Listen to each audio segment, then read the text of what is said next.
నమస్కారం, welcome to I dream. ధర్మ మార్గం విత్ విజిత కార్యక్రమానికి స్వాగతం.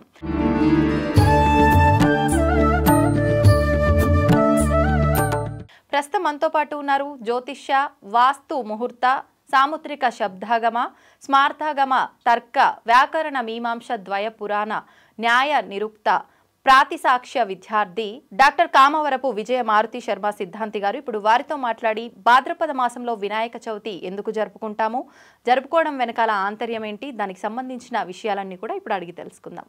నమస్కారం గురుగారు. దీర్ఘాయుష్మతి భవ తల్లి, జయోస్తు విజయోస్తు. ముందుగా మీ ఐ డ్రీమ్కి దినదినాభివృద్ధిరస్తు అని ఆశీర్వచనం చేస్తున్నాను. ధన్యవాదాలండి. చెప్పండి. మనకి కొన్ని అంటే 12 మాసాలు ఉన్నప్పటికీ కొన్ని మాత్రం ప్రత్యేకమైన మాసాలు. ఖచ్చితంగా ఈ మాసాలు దేవతారాధనకే పరిమితం అని చెప్పి ప్రత్యేకించి ఆరాధిస్తూ ఉంటాం. అందులో విశేషంగా తీసుకుంటే భాద్రపద మాసం. అసలు ఏంటి భాద్రపద మాసంకి అంత విశిష్టత ఎందుకు వచ్చింది, ఆ విశిష్టత గురించి వివరించండి. ఇంకొకటి, ఈ భాద్రపద మాసం వచ్చింది అనగానే చిన్నపిల్లల నుంచి పెద్దవాళ్ళ వరకు కూడా మంచి సందడి వాతావరణం ఉంటుంది. నవరాత్రులు 9 రోజుల పాటు మీకు అర్థమైపోయే ఉంటుంది. ఆ గణపయ్య పూజలు ఎందుకు ఈ భాద్రపద మాసంలోనే ఆచరిస్తాం, దాని గురించి వివరించండి. తప్పనిసరిగా తల్లి. అలాగే నేను కార్యక్రమం ప్రారంభించే ముందుగా మీ ఐ డ్రీమ్ ప్రేక్షకులందరికీ, మీ స్టాఫ్ అందరికీ కూడా ఆశీర్వచనాలు తెలియచేస్తూ, అలాగే నాకు ఇష్టమైనటువంటి తెలుగు పద్యంతో ప్రారంభిస్తున్నాను. ఓం శ్రీ మహాగణాధిపతయే నమః. ఐం మహాసరస్వత్యై నమః. శ్రీ సదాశివాది సప్తగురుభ్యో నమః. అస్మత్ మాతాపితృభ్యో నమః. అస్మద్ గురుపరంపరాయ నమః. తుండమునే గదంతమును తొరపు బజయు వమహస్తము మెండుగమ్రోయు గజ్జలను మెల్లని చూపులు మందహాసమున్ కొండగ గుజ్జు రూపమున కోరిన విద్యలకెల్ల వజ్జయై ఉండెడి పార్వతీతనయా ఓయ్ గణాధిప నీకు మృకెద. శ్రీ మహాగణాధిపతయే నమః. భాద్రపద మాసం విశిష్టత మీరే ముందు చెప్పారు. పిల్లలు హడావుడి చేస్తూ ఉంటారు, పిల్లల దగ్గర నుంచి పెద్దల దాకా కూడా. మొత్తం భాద్రపద మాసంలో 3 రకాల విశేష కార్యక్రమాలు ఉన్నాయమ్మా. మొట్టమొదటిది వినాయక నవరాత్ర మహోత్సవములు, రెండవది అనంత పద్మనాభి వ్రతం, మూడవది అంటే బహుళపక్షంలోకి వచ్చేటప్పటికీ ఈ పితృదేవతా అర్చన, దాన్నే మహాలయ పక్షాలు అంటారు. ఈ 3 కూడా ప్రధానంగా ఉన్నటువంటివి. ఇకపోతే మీరు అడిగినటువంటి ప్రశ్నలో గణపతి నవరాత్రులు ఏ విధంగా చేయాలి అని అన్నారు, దాని మీద క్లుప్తంగా వివరిస్తున్నాను. సహజంగా మొదటి నుంచి కూడా చాలామందికి తెలుసున్న విషయం ఏమిటంటే వినాయక చవితి రగాయతు 9 రోజుల పాటు చేస్తూ ఉంటారు. ఇది సర్వసాధారణంగా ప్రజల్లో వెళ్ళిపోయినటువంటిది. అది ఎందుకు వెళ్ళిందో ఎలా వెళ్ళిందో నాలాంటి వాడు చెప్పలేడు కానీ కాకపోతే అది తప్పనే చెప్తాను. కారణం ఏమిటంటే మనకి ముద్గల పురాణము అనేటువంటి పురాణం ఉంది. అలాగే గణపతికి సంబంధించిన అనేక తాంత్రిక గ్రంథాలు ఉన్నాయి. వాటి ఆధారంగా చూసుకుంటే ఎప్పుడు చేయాలి అన్నది మీ నోటు గుండానే చెప్పిస్తాను. ఇప్పుడు వసంత ఋతువులో వసంత నవరాత్రులు మనం ప్రారంభిస్తాం. ఎప్పటి నుంచి ప్రారంభిస్తామండి? పాడ్యం రకాయతు. పాడ్యం నుంచి దశమి దాకా 9 రాత్రులు పూర్తి చేసుకుని 10వ రోజున మనం ఉద్వాసం చెప్పేస్తాం. అలాగే ప్రతి నవరాత్రులు కూడా ఆశ్వీజ మాసంలో ప్రారంభమయ్యేటువంటి శరదృతువులో వచ్చేటువంటిది శరన్నవరాత్రులు అంటారు.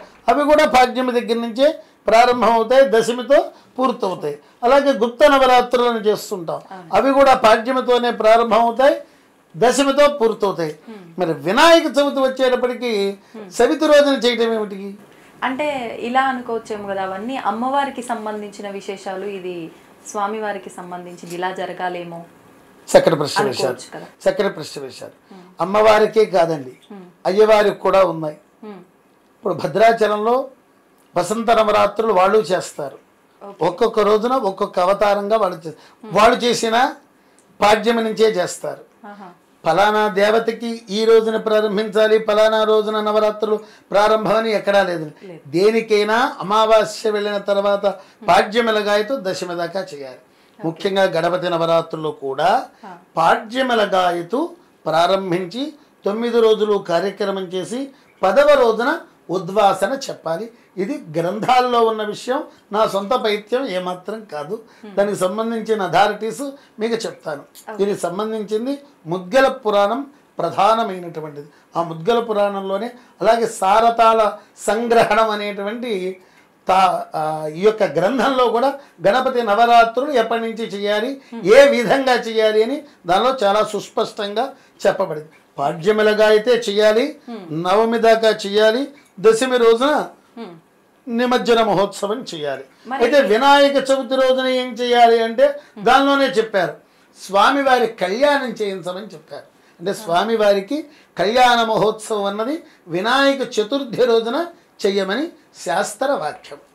అంటే ఏదైనా మనం ఆచరిస్తున్నాము అంటే అది మన పెద్దవాళ్ళు ఆచరిస్తారు, దాన్ని మనం ఆచరిస్తూ వస్తూ ఉంటాం. వాళ్ళు దేన్ని ఉద్దేశించి ఆచరిస్తారు అంటే ఇప్పుడు ఈ పురాణాలు శాస్త్రాల నుంచి వాళ్ళ ముందర వారు తీసుకొచ్చి చెప్పింది ఆచరిస్తారు. మీరన్నట్టుగా చవితి రోజు కళ్యాణము, పాడ్యమి నుంచి నవరాత్రులు అన్న విధానము అనేది ఎందుకు మారిపోయి ఇప్పుడు ఈ పోకడ ఈ ధోరణిలోకి వచ్చేసామంటారు? దానికి ఏదైనా చెప్పగలరు? తప్పనిసరిగా తల్లి, చక్కటి ప్రశ్న వేశారు.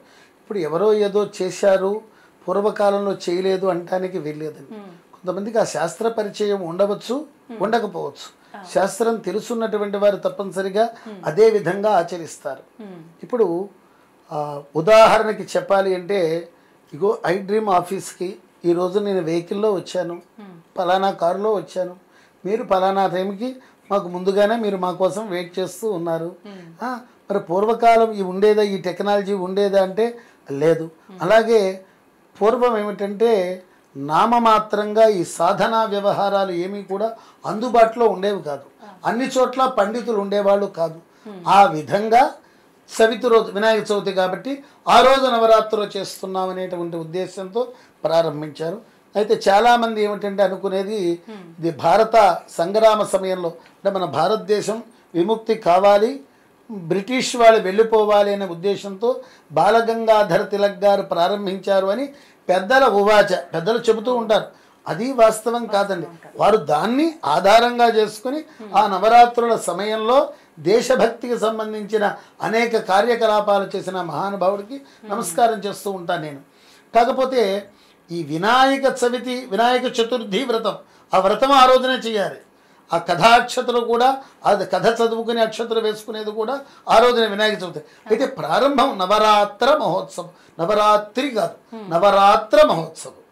అంటే అది బహువచనంగా రావాలంటే నవరాత్ర. నవరాత్రి అంటే రాత్రి అంటే ఏమవుతుంది, ఏకవచనం వచ్చేస్తుంది. దాన్ని 9 రోజుల పాటు చేసే కార్యక్రమాన్ని నవరాత్ర అంటే తాకు రాకారం ఇవ్వాలి. నవరాత్ర మహోత్సవములు అని పలకాలి. వ్రాయటం కూడా అలాగే పలకాలి. అది వాళ్ళకి జ్ఞానం సరిగ్గా లేకపోవటం వల్ల, ఇంతమంది పండితులు ఉండేవాళ్ళు కాదు, పల్లెటూరులో ఎక్కువగా ఇవి జరిగేది, పట్టణాల్లో కూడా జరిగేది అనుకోండి. వాళ్ళకి అందినటువంటి మార్గంలో వాళ్ళు అవలంబించారు, వాళ్ళని తప్పు పట్టక్కర్లా. అసలు శాస్త్రం ఏమిటి అన్నది మాత్రం నేను చెబుతాను, దానికి సంబంధించిన ఆధారాలు కూడా మీకు అందజేస్తాను. ముఖ్యంగా ఈ రోజుల్లో నేను చూసేటువంటి మహానుభావులు ఎవరయ్యా అంటే సమన్వయ సరస్వతి, సామవేదం షణ్ముఖ శర్మ గారు కూడా భాద్రపద శుద్ధ పాడ్యమిల గాయతు దశమి దాకా ఇప్పటికి కూడా ఆచరిస్తున్నారు. రాజమహేంద్రవరం దగ్గర వల్లభ గణపతి అనేటువంటి గణపతి ఉన్నాడు. ఆ గణపతి దగ్గర వారే స్వయంగా ఆ 9 రాత్రులు కూడా చాలా అంగరంగ వైభవంగా, అసలు మంత్రశాస్త్ర విధానంగా, వేదోక్త పద్ధతిలో వాళ్ళు ఆచరిస్తారు. ఇక బయట జనాభా అంటే మీకు చెప్పవలసినటువంటి పని లేదు. అశ్లీల నృత్యాలు, డీజే సౌండ్లు, ఇవన్నీ శాస్త్రంలో చెప్పబడినవి కాదు. మీరు ప్రశ్న వేశారనుకోండి, ఏమండి డీజేలు పెడుతున్నారు కంటే నాకు సంబంధం ఏమిటమ్మా, నాకు సంబంధం లేదు కదా. మేము అలాంటి వాటికి వ్యతిరేకిస్తాం. నాన్న వద్దు, సౌండ్ పొల్యూషన్ వద్దు. భగవంతుడి తత్వాన్ని ఒక్కొక్క ఋషి ఒక్కొక్క దైవాన్ని దర్శించారు. అనేక మంది ఋషులు దర్శించారు. ఒక గణపతినే అనేక అవతారాలుగా ఉన్నాయి.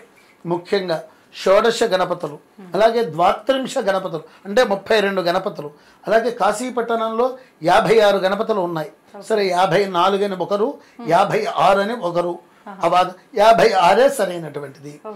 శత గణపతులు, 100 గణపతులు. శత అంటే అక్కడ కేవలం 100 అనే కాదు, శత అంటే అనేక గణపతులు అని అర్థం. దాన్ని తీసుకుని ఆ ఆరాధనలు చేసేటువంటి వాళ్ళు కూడా ఇప్పటికి కూడా ఉన్నారమ్మా. మేము కూడా మా గ్రామంలో దమ్మపేట మా గ్రామం అంటే మండల హెడ్ క్వార్టర్, అక్కడ కూడా శత గణపతి విధానంగా శత కలశములను ఏర్పాటు చేసి 2-3 సార్లు చేయించాను వాళ్ళ చేత. అది ఈ సంవత్సరం కూడా మీకు చెప్పిన విధంగానే వాళ్ళకు కూడా చెప్పదలిచాను. పాడ్యమిల గాయతు 9 రోజులు ఆచరించండి, అది మంచిది అని శాస్త్రంలో ఉన్న మాట, లేని మాట నేను చెప్పను. ఇప్పుడు మరి అండి, ఇప్పుడు వినాయక చవితి రోజు ఆచరిస్తున్నాం కాబట్టి అది వినాయకుడి యొక్క వ్రతమో పండగో పూజో కాబట్టి వినాయక చవితి అని ఆ పండగకి ఒక పేరు పెట్టుకున్నాం. ఈ పాడ్యమి నుంచి అంటే ఇంకా అది వినాయక నవరాత్రులు అని చెప్పి అనాలా? మంచి ప్రశ్న. ఇప్పుడు విజయదశమి అంటున్నారు మీరు. విజయదశమి అమ్మవారు విజయోత్సవం ఎప్పటి నుంచి ప్రారంభిస్తున్నారు? పాడ్యమి నుంచే కదా. అంటే విజయోత్సవం ఏమో 10వ రోజు ఎదురైన దసరా రోజున ఆచరిస్తున్నారు. పండగ ఏమో ప్రారంభం పాడ్యమిల గాయతో నవరాత్ర మహోత్సవాలు చేస్తున్నారు. ముఖ్యంగా 3 రోజులు దుర్గాష్టమి, మహర్నవమి, విజయదశమి. ఆ నవమి రోజున మహిష సంహారం, మహిషాసుర మర్దన జరిగింది. దాన్ని విజయోత్సవం చేసుకోవడమే దసరా పండగ. ఇప్పుడు అర్థమైందనే భావిస్తున్నాను. అర్థం కాకపోతే మరలా అడగండి, ప్రశ్న సమాధానం. అర్థమైంది, నాకైతే అర్థమైంది. ప్రేక్షకులు కూడా అర్థం కావాలని కోరుకుంటున్నాను. మరైతే ఇప్పుడు ఏ దానికైనా ఇది ఇప్పుడు ఆచరిస్తున్నాము అంటే ఒక అర్థం అనేది ఉంటుంది, దాని వెనకాల ఆంతర్యం. ఇప్పుడు ఈ భాద్రపద మాసంలో పాడ్యమి రోజు నుంచి ఆచరించినా మనం ఫైనల్గా చేసుకునేది వినాయక చవితి చేసుకుంటున్నాం. ఆ రోజు కళ్యాణం చేసినా ఏం ఆచరించినా ఎందుకు, అసలు ఉద్దేశం ఏంటి? ఒక ఉదాహరణ ఏదైనా. గణపతి జన్మించినటువంటి తేదీ చతుర్థి, అంటే చవితి రోజున ఆయన జన్మించాడు. అంటే పార్వతి అంటే దీని అవతారాల్లో మళ్ళీ చాలా చాలా అవతారాలు ఇంతకు చెప్పాను చూసారు. మనకి 16 గణపతులు, 32 గణపతులు, 56 గణపతులు, అలాగే శత గణపతులు. ఆ విధానం వాళ్ళ జయంతులు మళ్ళా వేరు, భాద్రపద మాసంలో రావవి వాళ్ళ జయంతులు వేరు. అలాగే ఇప్పుడు మనకి అమ్మవారికి సంబంధించినటువంటి దశమహావిద్యలు ఉన్నాయి, 10 రకాల అమ్మవారులు. అది ఒక్కొక్క రోజున ఒక్కొక్క తిథి రోజున ఆవిడ జన్మించింది. ఆశ్వీజ మాసంలోనే కాదు. అది ఎలాగైతే ఉందో ఇది ముఖ్యంగా పరమేశ్వరుడు బయటికి వెళ్ళటం, పార్వతీదేవి నలుగు పిండితో తయారు చేయటం, దానికి ప్రాణప్రతిష్ఠ చేయటం, తర్వాత పరమేశ్వరుడికి అడ్డుపడి లోపలికి వెళ్ళనివద్దంటే త్రిశూలంతో ఖననం చేసి గజముఖాన్ని పెట్టినటువంటి రోజు ఏదైతే ఉందో అది భాద్రపద శుద్ధ చవితి. ఆ రోజు నుంచి కూడా ఆయన పునర్జీవితాన్ని చేసిన దగ్గరలో నుంచి కూడా లోకలోకాలు, త్రిలోకాలే కాదు, గంధర్వలోకంలోను, యక్షలోకంలోను, కిన్నెర లోకంలోను, బ్రహ్మలోకంలోను, విష్ణులోకం అంటే విష్ణులోకం అని అనకూడదు, వైకుంఠం అనాలి. అలాగే పరమేశ్వరుడి యొక్క లోకం పేరు ఏమిటంటే పరమేశ్వర లోకం, శివలోకం అనకూడదు, కైలాసం అనే అనాలి, అమ్మవారి లోకం అని అనకూడదు. ఈ మధ్యన అందరికీ తెలుసున్నటువంటిది గృహప్రవేశాల సమయంలో ఎక్కువ మంది ఆడవాళ్ళు చేస్తున్నారు మణిద్వీపం. ఆ మణిద్వీపం అనే అనాలి అమ్మ. అలాగే గణపతికి సంబంధించిన లోకం కూడా ఒకటి ఉంది, దాని పేరు స్వానంద లోకం అంటారు. అది ఇక్షుసాగరంతో నింపబడి ఉంటుంది, అంటే చెరుకు రసంతో నింపబడి ఉంటుంది. ఆ సముద్రం మొత్తం కొన్ని యోజనాలు వెడల్పు, కొన్ని యోజనాలు పొడవు. ఆ ఇక్షుసాగరంలో ఆయన ఉంటారు. ఆ రోజున పార్వతీ పరమేశ్వరు అంటే భాద్రపద శుద్ధ చవితి రోజున ఆయన దగ్గరికి వెళ్ళి మళ్ళా తిరిగి చక్కగా తల్లి కలుపు చల్లగా అంటూ ఆమె నూనె రాస్తుంది. పార్వతీదేవి వినాయకుడికి నూనె రాసి చక్కగా నలుగు పెట్టి స్నానం చేయిస్తారు పార్వతీ పరమేశ్వరులు వినాయకుడికి. ఆయన సంబరపడి ఇద్దరికీ కూడా ప్రదక్షిణ నమస్కారం చేసి కాళ్ళకి నమస్కారం చేసి వాళ్ళ కోరిక మేరకు కైలాసం వస్తాట. కైలాసంలో మహాట్టహాసంగా ఆయన జయంతి. ఇక్కడ మనం బర్త్డే అంటాం చూశారు, బర్త్డే ఆంగ్ల పదం, ఇదేమో తెలుగు పదం. వాస్తవంగా తెలుగు పదం అంటే వర్ధంతనే అనాలి, జయంతి అనకూడదు. నేను ఈ మధ్యలోనే విన్నాను చక్కగా వర్ధిల్లు అనేటువంటి అర్థంలో వచ్చేదే వర్ధంతి. దీనికి కావాల్సిన ప్రమాణం శృంగేరి జగద్గురువులు యొక్క పుట్టినరోజు కూడా వర్ధంతి అనే పెడతారు. వర్ధయే నమేనం వర్ధయ వర్ధయ అంటే ఏమిటి? వర్ధిల్లు వర్ధిల్లు వర్ధిల్లు అని చెప్పడమే వర్ధంతి. అయితే దీన్ని అశ్లీల పదంగా మార్చేశారు కొంతమంది. ఎప్పుడు మార్పు చెందిందో తెలియదు కానీ ఒక భాషాభిమానిగా మేము బాధపడుతూ ఉంటాను. వర్ధాపన క్రియ అని ప్రత్యేకంగా వేదంలో ప్రతిపాదించబడిందండి. అంటే ఆయుష్ హోమాలతో పాటు ఈ క్రమం అంటే పుట్టినరోజు చేసుకోవలసిన విధానం ఉంది. ఆ ప్రకారంగా ఆచరిస్తే ఆయుక్షీణం అయినటువంటి వాళ్ళకు కూడా కొద్ది కాలం ఆయుర్దాయం పెరిగేటువంటి అవకాశం వస్తుంది. అది తల్లి. గురుగారు ఒక చిన్న సందేహం అండి. ఇప్పుడు మీరు చెప్పిన ఈ శివుడు పరమేశ్వరుడి కథ ఏదైతే ఉందో, అంటే మనం ఉన్న ఇన్ని రూపాలలో గణేశుడిది ఈ రోజు ఎందుకు ఆచరిస్తున్నాం అనే దానికి మీరు ఒక ఉదాహరణ చెప్పారు.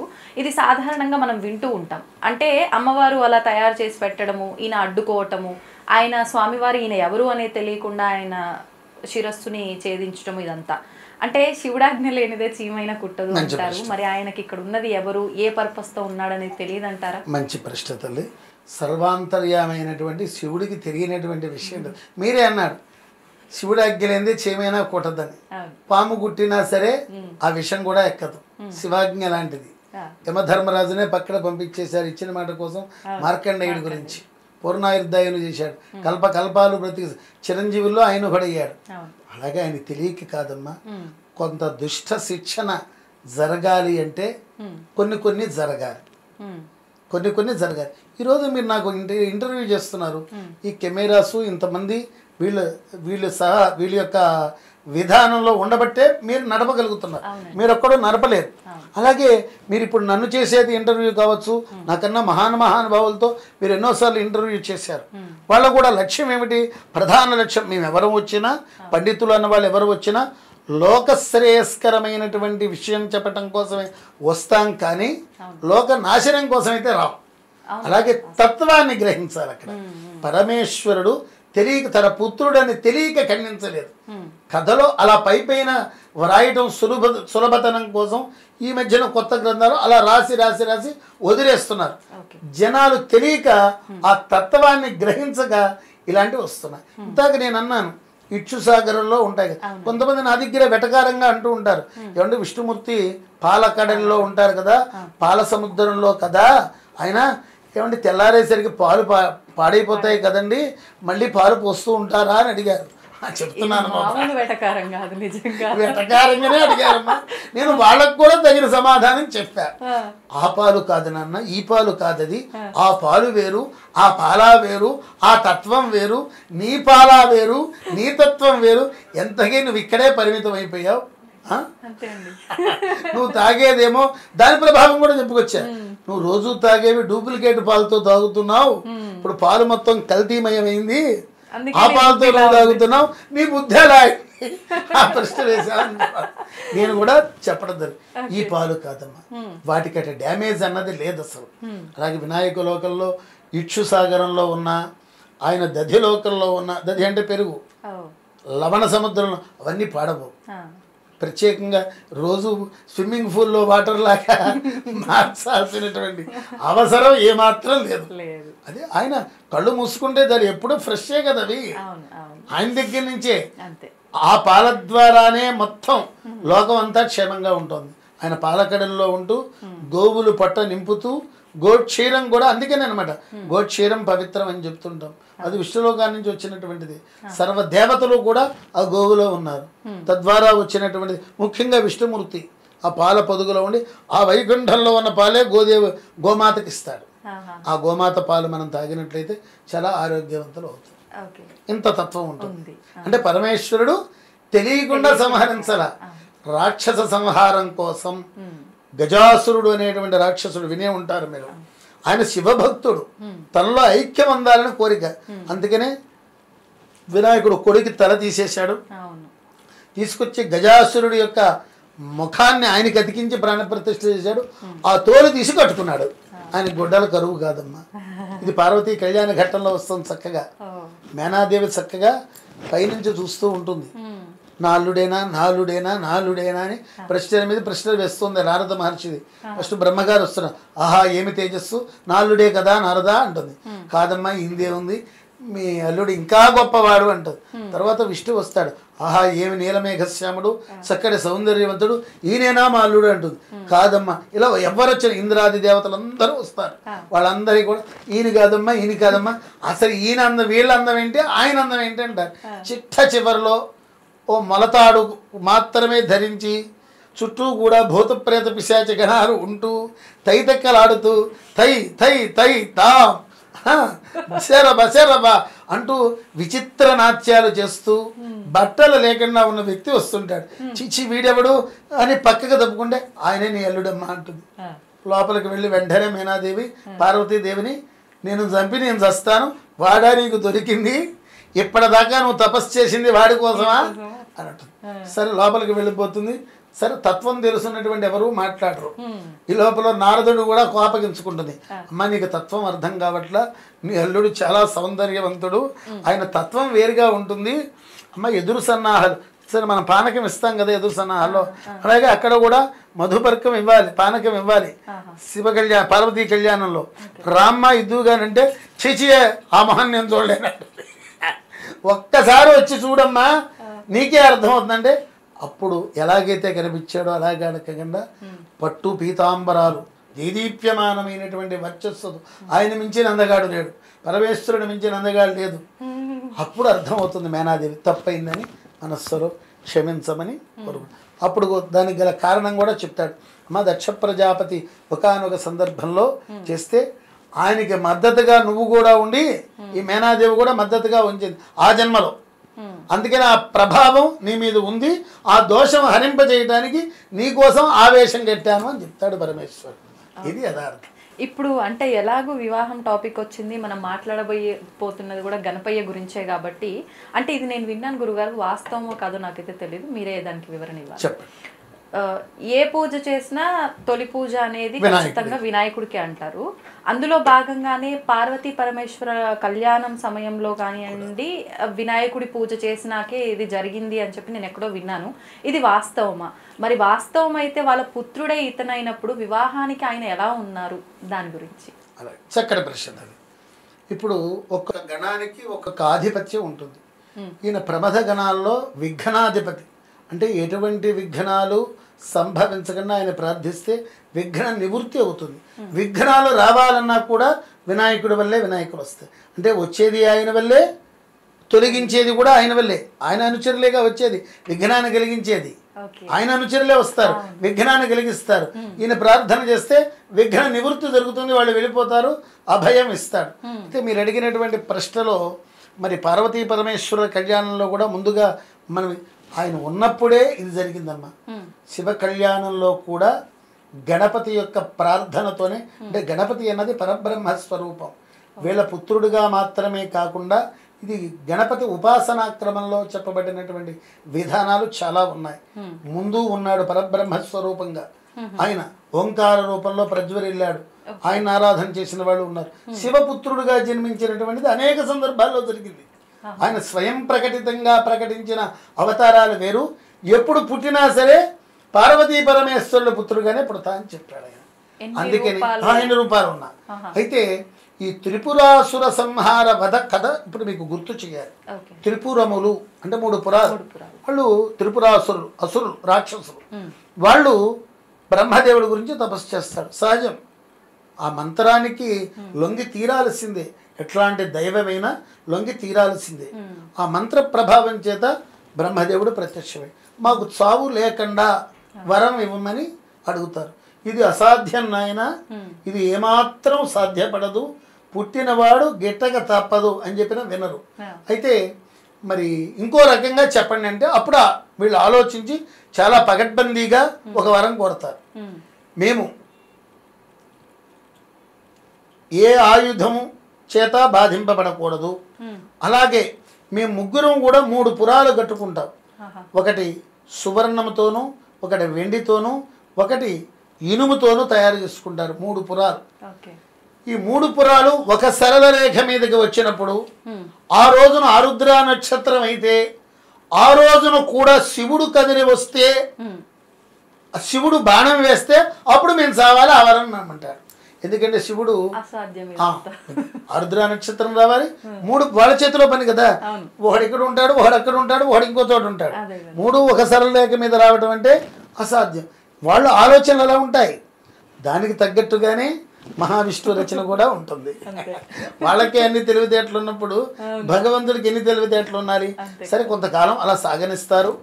వాళ్ళ యొక్క పీడ భరించరాని స్థితిలో ఉంటే విష్ణువు, బ్రహ్మ మొదలైన దేవతలు కూడా శివుడి దగ్గరికి వెళ్తారు. శివుడి దగ్గరికి వెళ్ళి పరమేశ్వర నానా అతలాకుతలం చేస్తున్నారు, మరి నువ్వు కదిలి రావాలి, నువ్వు కదిలి వస్తే కానీ వాడి సంహారం అవదంటే ఒకసారి దివ్య దృష్టి చేత ఆలోచిస్తాడు. చూస్తాడు స్వామి.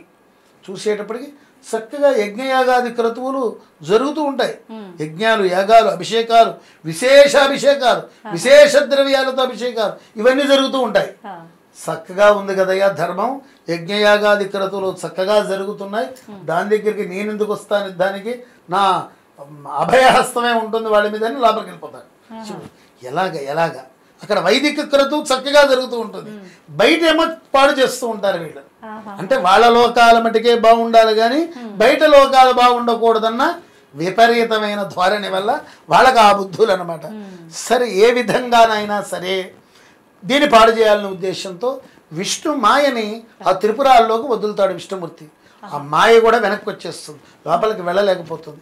అప్పుడు నారద మహర్షి గారిని పంపిస్తాడు. త్రిపురాసురలో, త్రిపుర పట్టణాల్లో మొత్తం కూడా నువ్వు వెళ్ళి అవైదికాన్ని ప్రోత్సహించాలి, నేను కూడా తర్వాత వస్తాను. అవైదికాన్ని అవైదికం అంటే వేదం చెప్పిన మార్గం కాకుండా వేరే మార్గం అనమాట. మీరు 6 రోజులు తప్పు చేయండి, 7వ రోజున తప్పైందనండి సరిపోతుంది. ఇలాంటి ప్రచారాలు. పాతివ్రత్యం ఏంటమ్మా, ఎవరికి నచ్చిన వాళ్ళతో వాళ్ళు తిరగవచ్చు. యజ్ఞాలు ఎందుకు, అనవసరంగా కట్టెపుల్లల దండగా, ఆవు నెయ్యి దండగా, ఇంత పైగా ఇన్నేసి గంటలు కూర్చోవాలి, ఇవేమీ అక్కర్లేదు. 5 రోజులు మీ ఇష్టం వచ్చినట్టు మీరు ఆలోచించండి. స్నానం చేయకపోయినా పర్లేదు, ఏం చేయకపోయినా పర్లేదు, నిత్యానుష్ఠానం చేయకపోయినా పర్వాలేదు, ఏమి చేయకపోయినా పర్లేదు, 7వ రోజున వెళ్ళి క్షమాపణ కోరని చాలు, సరిపోతుంది అంటారు. ఇదేదో బాగుందే అని ముఖ్యంగా ఇలా అన్నాను. అంటే మిమ్మల్ని ఉద్దేశం కాదు, మంచి జరగాలన్నా చెడు జరగాలన్నా ముఖ్యంగా ఆడవాళ్ళేనమ్మా, దానిలో సందేహం అంతేనమ్మా. మంచి కూడా వాళ్ళే, చెడు కూడా. ఎందుకంటే ఇప్పుడు దొంగ బాబాలు ఎక్కువైపోయారు. దొంగ బాబాలు, అలాగే ముఖ్యంగా అరుణాచలంతో టోపీ అమ్మలు, వీళ్ళు విపరీత ధోరణి ఎక్కువైపోయింది. అసలు దైవాన్ని పక్కన పెట్టి అమ్మలు అక్కలు అని బయలుదేరుతున్నారు. అవి మేము ఖండిస్తాం. దాన్ని ప్రోత్సహించింది ఎవరు? మహిళలే. నలుగురు కలుస్తారు, ఇగో అమ్మలు ఏదో కలిసేసి వచ్చిందంటారు. అసలు అమ్మని పక్కన పెడుతున్నారు, ఆ లలితా త్రిపుర సుందరిని పక్కన పెడుతున్నారు, ఈ టోపీ అమ్మల పడి పెడుతున్నారు. వాళ్ళేమో మానసిక ఒత్తిడికి గురై పిచ్చి వాళ్ళగా వాళ్ళు తయారు చేస్తుంటే అవధూత తత్వం అని ఒకటి ఉంది దత్తాత్రేయ పరంపరలో, అంతపటికి ఓకే. వీళ్ళందరినీ అవధూతలు చేస్తున్నారు. మా బాధ అంతా అది.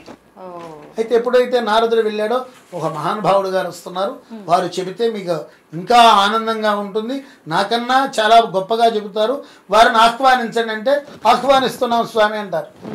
ఆ విష్ణుమూర్తి ఒక అవతారంలో వస్తాడు, అదే బుద్ధావతారం.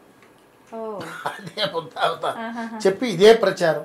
తెల్లటి బట్టలు పైనుంచి కిందగా వేసుకుని, ఇవేమీ ఎక్కర్లేదు, యజ్ఞాలు ఎక్కర్లా, యాగాలు ఎక్కర్లా, ఏమీ ఎక్కర్లా, పాతివ్రత్యం అసలు లేదు, వట్టి బోటకం. ఇవన్నీ మీరు నమ్మద్దు.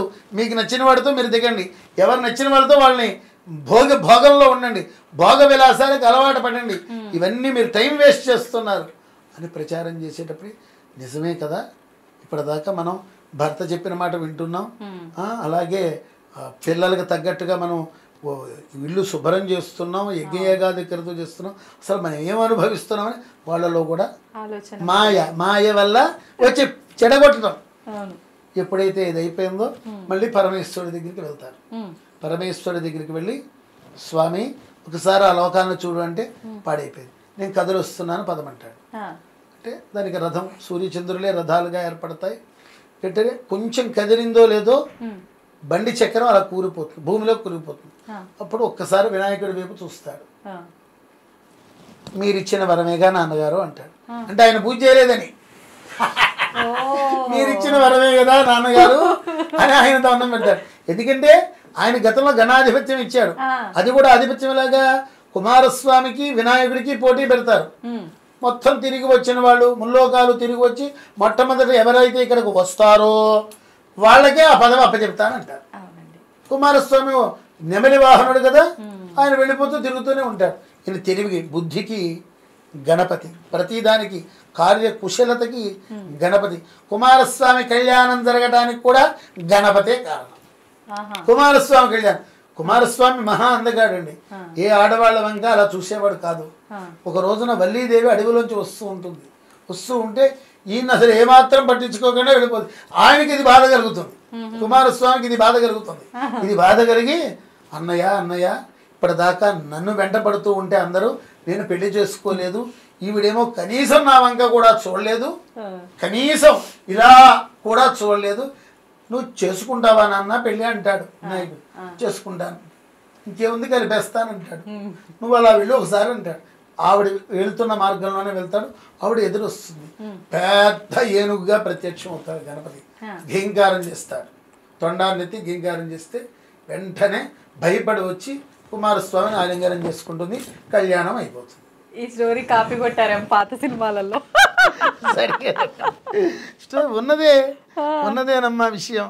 అందుకనే శివుడికి పూజ చేయాలన్నా ఎవరికి పూజ చేయలేనా గణపతిని పూజ. అప్పటికప్పుడు త్రిపురాసుర సంహార వదలో అప్పటికప్పుడు పసుపు చిన్న గణపతిని చేసి తమలపాకులో పెట్టి పూజ చేసి బయలుదేరతాడు. త్రిపురాసుర సంహారం జరిగిపోతుంది. అలాగే గణపతికి మూషిక వాహనం ఒక్కటే కాదండి, ఆయన గుర్రం ఎక్కిన వాహనం, గుర్రము ఎక్కాడు, సింహవాహనుడుగా ఉన్నాడు, అనేక వాహనాలు కలిగి ఉన్నాడు. ఇప్పుడు మనం అంతా చెప్పుకునేది ఏంటంటే పార్వతీ పుత్రుల యొక్క తనయుడిగా కొలిచేటువంటి మూషిక వాహనుడిగానే మనం తెలుస్తాం. ఆయన అవతారాలు, ఈ అవతారాలు కూడా మేము కల్పించి వ్రాసినటువంటివి కాదు.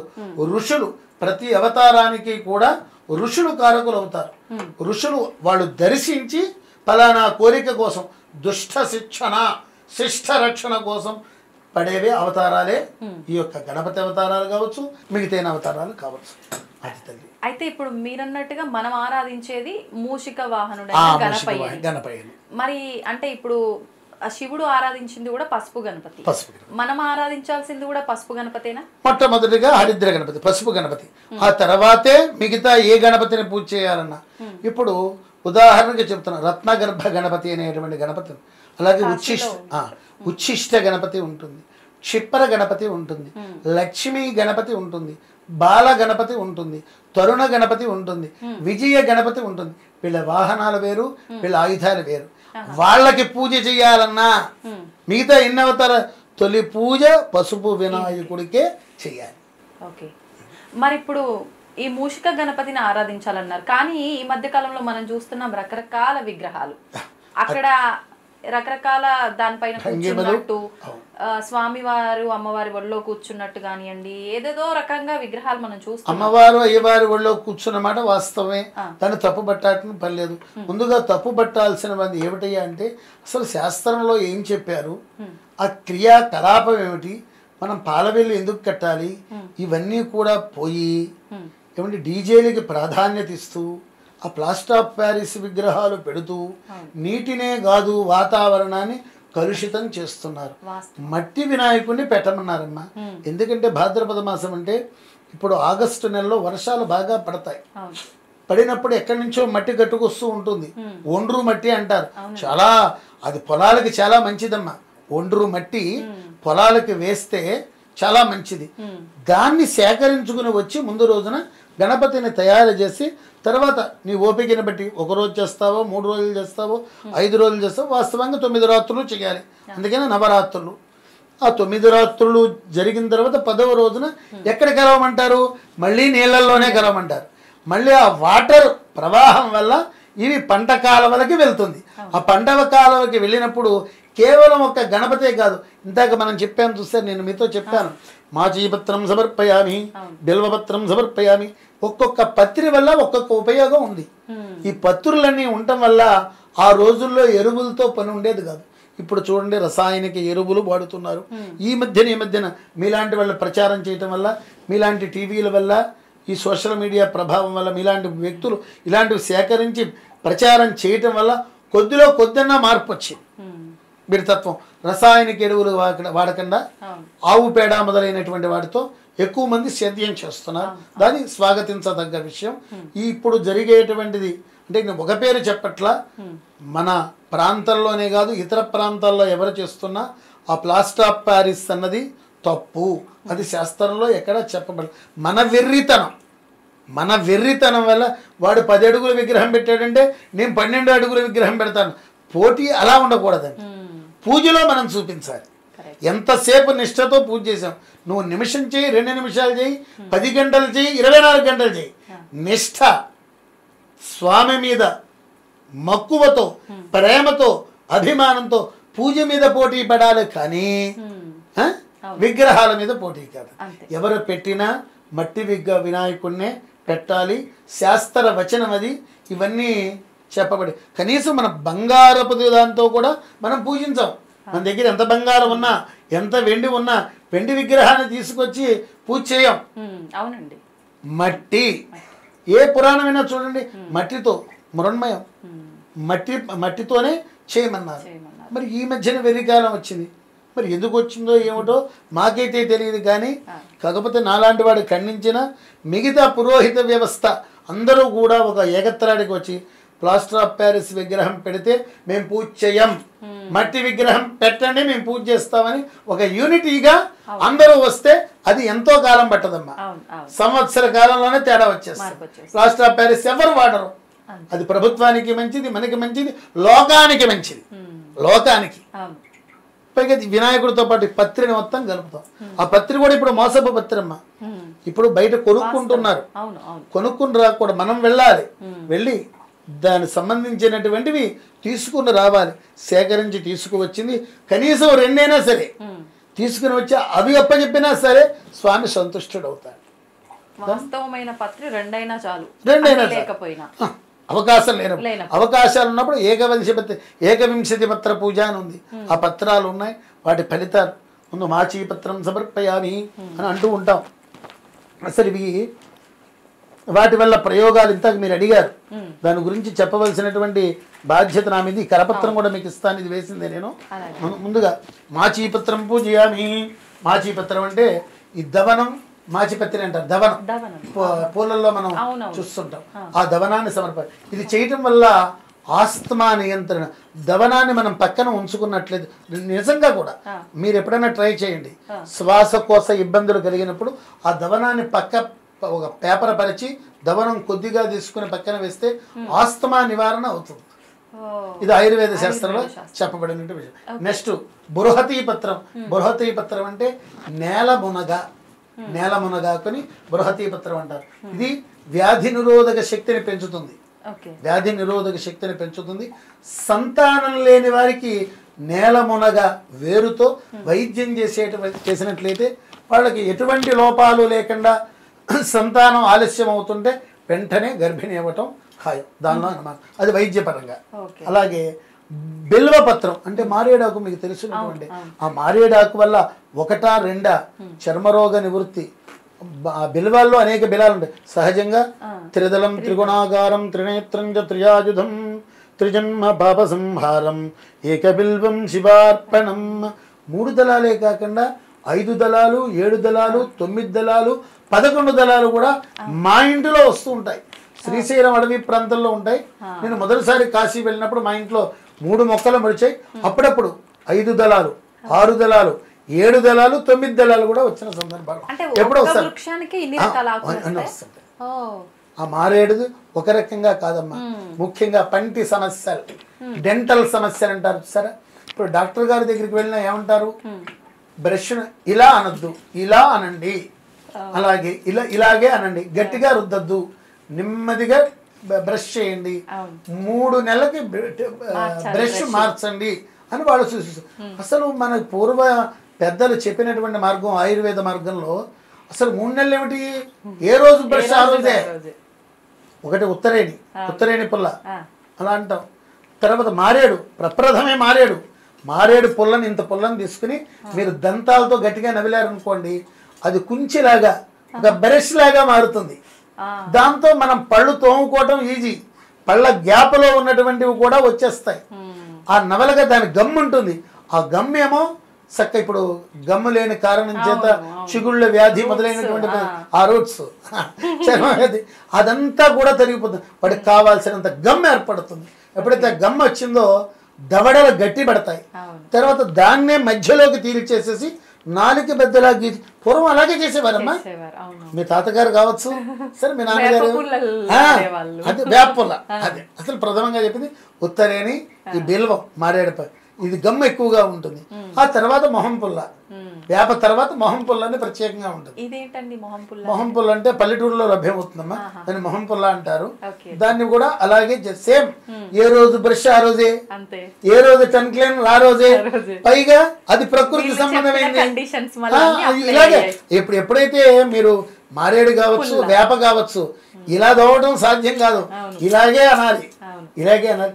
దానివల్ల ఏమిటంటే అమ్మా, కనీసం తేలు పాము కుట్టినా సరే విషం ఎక్కదు. తేలు జరి ఈ పుల్లలతో, దంతధావన వల్ల కాదు, ఈ పుల్లలతో మారేడు వేప, ఈ పుల్లలతో ఆ వేప మింగుతాం, కొద్దిగా మనం తెలియకుండానే మింగేస్తాం. అది వ్యాధి నిరోధక శక్తి బాగా పెంచుతుంది. తద్వారా చిన్న చిన్న క్రిములు అంటే తేలు జర్రి విషయం కూడా ఎక్కనీయకుండా చేస్తుంది. ఇది నా స్వానుభవం. ఎలాగంటే మా ఇదివరకు పూరీలు ఉండేది, తాటాకులు గుచ్చేవారు అనమాట, తాటాకుతో వేసేవారు, అల్లేవారు అనమాట ఇళ్ళు. సందర్భంలో తాటి జర్రి కప్పేటువంటి వ్యక్తికి కుట్టింది. నేను చూస్తూ ఉన్నా, తాత జర్రి కుట్టింది, పెద్ద జర్రి అని దాన్ని చంపేయకుండా చూస్తున్నా అంటే, ఇదేం చేస్తుంది అబ్బాయి గారు నన్ను, నేను రోజు వేప పూలతో మొహం కడుగుతా, వేప రసం తాగుతా, నన్ను ఏం చేయదని. ఆశ్చర్యం వేసిందమ్మా. ఎంత ధీమాగా చెప్పారో చూడండి. ధీమాగా పగడ్బందీగా నన్ను ఏం చేయదండి అన్నారు. అంతే, ఏం కాలేదు. ఆ తర్వాత అది నేను నోట్ చేసుకున్నా, దాని మీద ఎంతో పరిశ్రమ చేశా, పరిశోధన చేశా. తద్వారా పాము విషయంలో కూడా ఎక్కకుండా ఉండే విధానాన్ని కూడా నేను అవలంబిస్తూ ఉన్నా. అలాంటిది ఉంది ఈ బెల్వపత్రం గురించి. తర్వాత దూర్వాయుగ్మం, గరిక. అసలు మీరు గరికతో పచ్చడి చేసుకుని తినండి. మీరు తోటకూర ఇది చేస్తుంటారు, గోంగూర పచ్చడి తినే ఉంటారు. మీరు గరికను కూడా సరదాగా గరికి తీసుకోండి. మీరు మిక్సీ పెడతారో రోట్లో అయితే మంచిదండి, రోటి పచ్చడిలాగా. దానిలోనే మీరు ఉల్లిపాయ ఉపయోగిస్తారు కాబట్టి ఉల్లిపాయ అది చేసుకోవచ్చు. మీరు గోంగూర పచ్చడి ఏ విధంగా చేస్తారో గరికి, అంటే వినాయకుడు పూజ చేసే గరికి ఉండే, అది చేసుకు చూడండి ఎంత రుచిగా ఉంటుందో. మీరే చెప్పండి గురువుగారు, మీరు చెప్పింది బ్రహ్మాండంగా ఉంది అంటారు. ఒక ట్రైల్ వేయండి మీ ఇంట్లో వారి మీద, ట్రై చేయాలి. అలాగే దానివల్ల చాలా చాలా ఉపయోగం ఉన్నాయి. అలాగే దత్తూర పత్రం అంటే ఉమ్మెత్త. దీనివల్ల ఈ ఉమ్మెత్త వల్ల కీళ్ల రోగాలు, ముఖ్యంగా ఇప్పుడు చిన్నపిల్లలగా అయితే పెద్దవాళ్ళ దాకా కీళ్ల రోగాలు వస్తున్నాయి, వాత రోగాలు వస్తున్నాయి.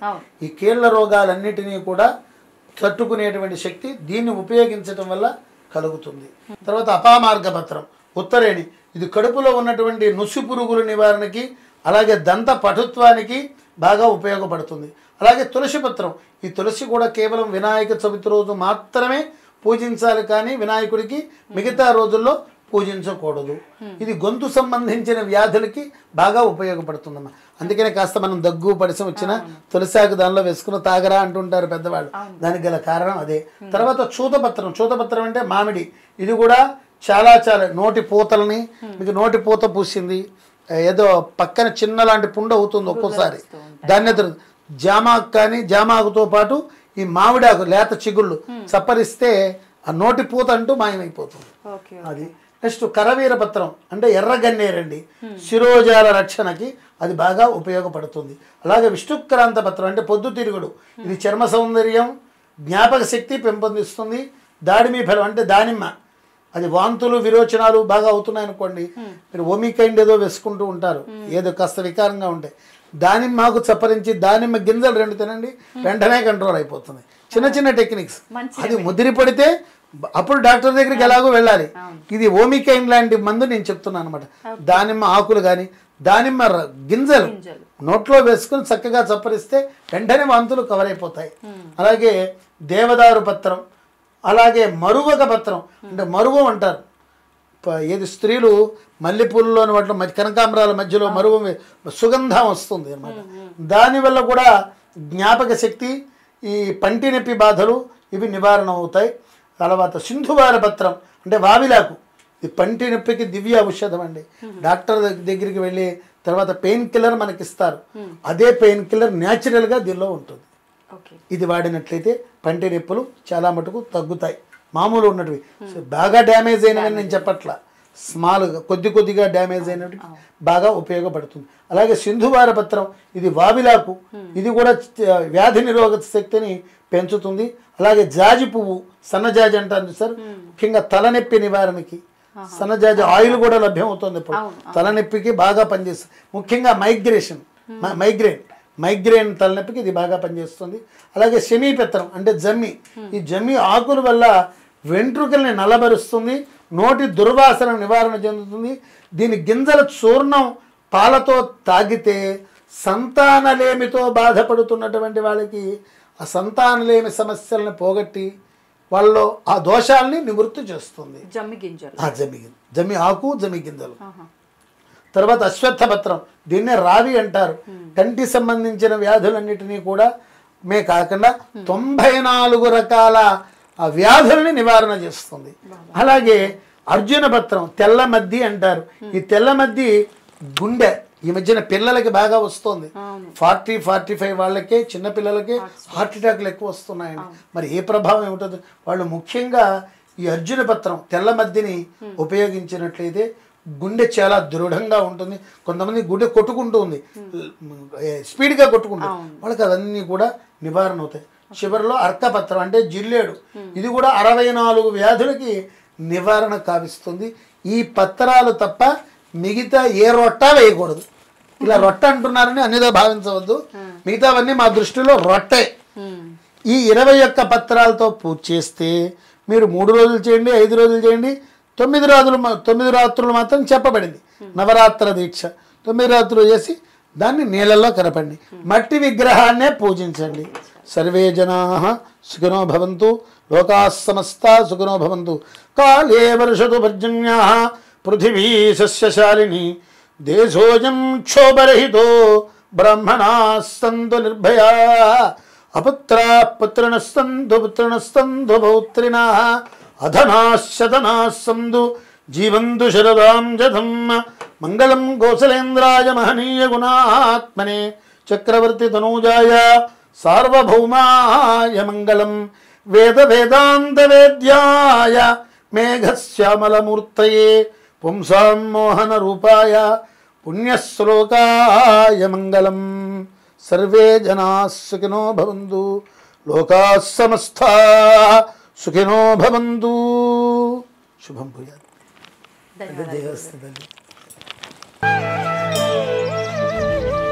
తవ్వండి, తవ్వుతూనే శివలింగం. పరమాత్మకు జీవా. సరే దాన్ని అట్లా కప్పేసేయండి, చూపించదండి. Krishna is there. మూర్తి పూజ కాదు, సాక్షాత్ బ్రజేంద్ర నందన భగవాన్ ఉన్నారు మూర్తిలో. ఏమీ ఆశించకుండా ఆరాధించే వాళ్ళు కూడా ఉన్నారా ప్రభుజీ? నిజమైన భక్తి అంటే మనకు తెలియదు కాబట్టి